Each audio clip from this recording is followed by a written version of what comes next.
ഇന്ന് ഓവനും ബീറ്ററൊന്നും ഇല്ലാതെ ഏറ്റവും എളുപ്പത്തിലൊരു ജാഗരി ബണ്ണ് തയ്യാറാക്കാം.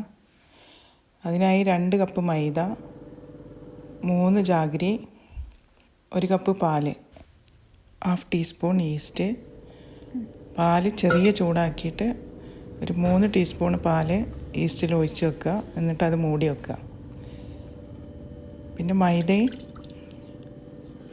1 ടീസ്പൂൺ ബേക്കിംഗ് സോഡയും മിക്സ് ചെയ്ത്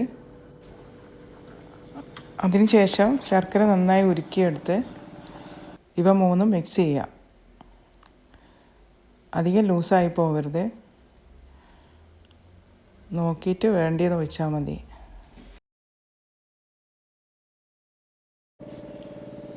ഈ ഒരു പരുവാകുന്നവരെ മിക്സ് ചെയ്ത് അത് 2 മണിക്കൂർ മാറ്റി വെക്കുക. എന്നിട്ട് അതൊരു കേക്ക് ടിന്നിലേക്കോ അതുപോലുള്ള സ്റ്റീൽ പാത്രം എന്തായാലും മതി, എണ്ണ തടവിയ ഒരു പാത്രത്തിലേക്ക് ഇട്ട് എന്നിട്ട് നന്നായി ടാപ്പ് ചെയ്ത് 10 മിനിറ്റ് മൂടി വെക്കുക. അപ്പോൾ കുറച്ച് പൊങ്ങി വരും. അതിൻ്റെ മുകളിൽ നമ്മളെ കയ്യിലുള്ള എന്ത് നട്ട്സ് ആണെങ്കിലും വെച്ച് സ്റ്റീമറിലേക്ക് ഇറക്കി വെക്കുക.